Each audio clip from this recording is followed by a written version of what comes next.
Hey, so welcome back. So these are some different methods that you can use to look at detection or discrimination of smells. Let's talk briefly about some of the different individual differences that we find. So in general, research shows pretty strongly that women have better detection of smells in general. And that's actually pretty true throughout life, particularly during periods of ovulation. And it was previously believed that there might be something hormonal having to do with this, particularly because of the ovulatory component. But the truth of the matter is that if you look at the data, even in early childhood, before young girls menstruate and after menopause, we do largely tend to see that detection is generally better in women than it is in men. As you can kind of see, olfaction is pretty stable throughout young adulthood and middle age. It does tend to start dropping by about age 70. Now, I would kind of note that with these numbers, you are looking at what's called an interquartile range. So basically, this is the range between the 20th and the 75th percentile, which means that the median is kind of in the middle of all of this. So I do want to impress that this is a range, but you'll kind of see that around age 60 or so, we start to see more of a drop around 50, but it really starts precipitously, especially after age 60 and 70. And in fact, it has been estimated that by the time that one is 85, about 50% of that population, if you're 85 and older, will technically be a nose mick. You will not really have much of a sense of smell. Now, one other thing that I will mention in general with smell is that it's sensitive to change, like all of our systems, all of our sensory systems are, not just sameness. So one of the ways that I know that I've certainly experienced this, and I have a feeling that some of you will too, do you know somebody that sprays on way too much perfume, or for guys, too much cologne, aftershave, or body spray? Oh boy, when I was at Georgia Tech, the stories I could tell you about people spraying too much Axe. But generally, they have on way too much perfume. You can actually smell them coming before you see them coming. And it's kind of like, don't they realize that they put on way too much? No, they don't, because their sensory receptors have adapted. So what we tend to find is that in general, when you have on too much perfume or too much cologne, that is a case where you are basically constantly stimulating your sensory receptors. But other people don't really get the chance to adapt to it the way that you do, which is why I've always been told if you're going to wear perfume, make sure perfume should only be smelled when you're close to somebody, like you're hugging them or something like that. You're not supposed to have this cloud that stretches out like 3 meters in front of you and everybody can smell you coming before they see you. So this is part of the reason that this happens. Now, one of the things that's kind of interesting, I actually really love perfume. As you can kind of see, I have a picture of perfume that I recently splurged on that I really, really like. It's very fresh, it's very green, and it smells like figs and a little bit like coconut. But one of the things when you're going to a place like Sephora or Ulta and you're trying to buy perfume, you'll probably notice that, especially at Ulta, they have these little snifters of coffee beans. And part of the reason that they have those out there is because with a lot of perfumes, especially those that are being sold in stores, they have a lot of similar scents. And if you're like me and you like certain types of scents, like I tend to prefer like green, woody scents with a little bit of musk to them sometimes. Because of that, those perfumes are constantly exciting the same set of receptors over and over again. And so what ends up happening is that over time, you develop cross adaptation. You become less sensitive to that scent over a short period of time. So usually they kind of recommend like take a break after sniffing a perfume because your sensory receptors need time to adapt. That's why those little coffee things are out there. so you get time to sniff. One of the other ways that we kind of experience this, especially with long-term exposure to a scent, is something called cognitive habituation. Your book has a couple of different reasons why this happens. Odds are pretty good you've experienced cognitive habituation when you go on vacation. This happens to me all the time. I go on vacation for a week or two, and then I come back to my house and it smells different.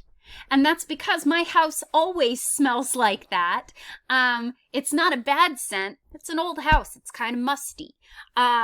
So I have this musty kind of old scent in my house, and I don't really realize it because over time I adapt. Now, some of that could be because of changes in the receptors. They tend to internalize their structures and kind of hide their structures after constant stimulation. It could be due to exposure to these odorants in the bloodstream. Your book has a couple of different explanations, but in general, all of these put together kind of tell us that our sense of smell is very sensitive to change rather than sameness. And if we get constant exposure over the short term or the long term, eventually we are going to become less sensitive to it. So now let's talk about liking and disliking smells. So, I have some more extra credit for you that I will be sending you. Today is the 28th, so by the time you get this, you'll be mailing it to me the last week of classes. But for those who listen to this, email me your favorite scent. It can be a perfume or a smell, and mail me your least favorite scent. My favorite scent is probably, well, I mentioned my perfume, but my favorite scent is the smell of fresh cut grass. My least favorite scent is probably the smell of vomit. So email me your most favorite scent or your least favorite scent. It can be a perfume, like Philopsychos, which I'm wearing right now. But it can be anything. So what are some smells that you like? Which ones do you dislike? And this is a process, this is something that is known as odor hedonics. So it's all about the pleasure or the lack of pleasure that you get from certain scents. One of my favorite scents as well is, besides fresh cut grass, is how it smells after it rains. You pick up some of that petrichor. Now, it's really easy to assume that odors that you like or don't like are universal.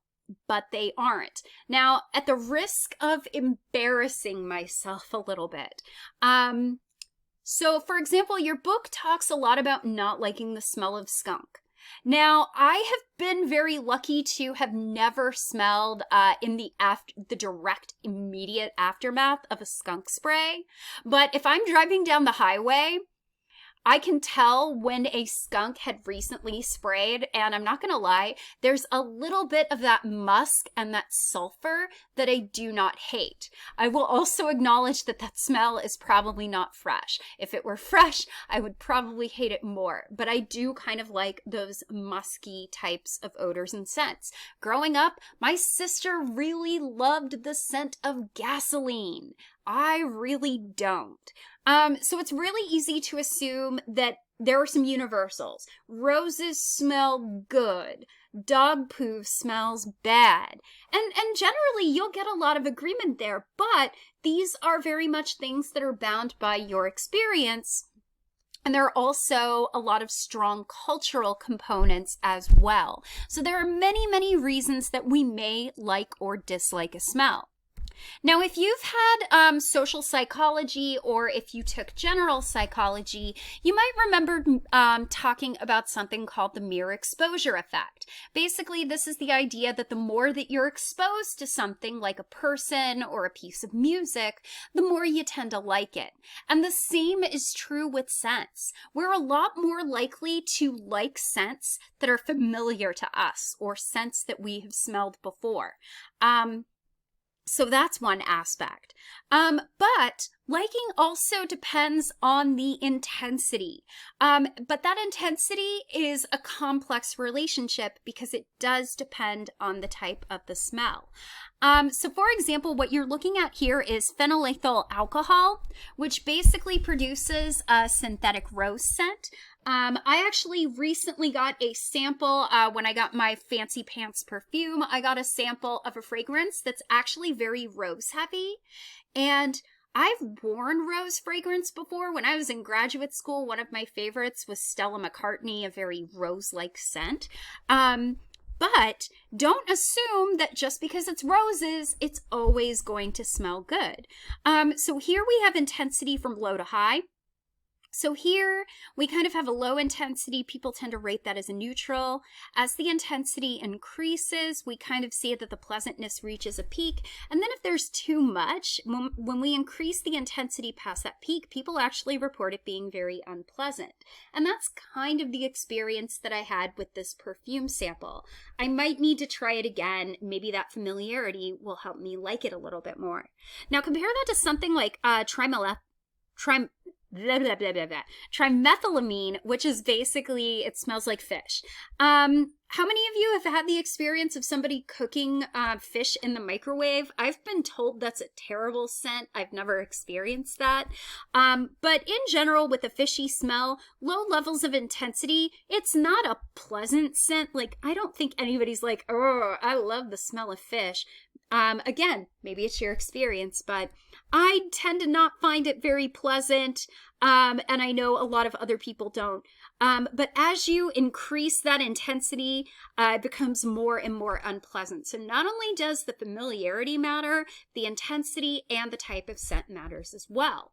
And there's a lot of evidence that a lot of our preferred scents are learned. They are not innate. So what you're looking at here is cheese and also a fermented soybean dish eaten in Japan called natto. Now, I've never actually had natto. Your book describes it as kind of having a scent and a taste that's kind of like rubber.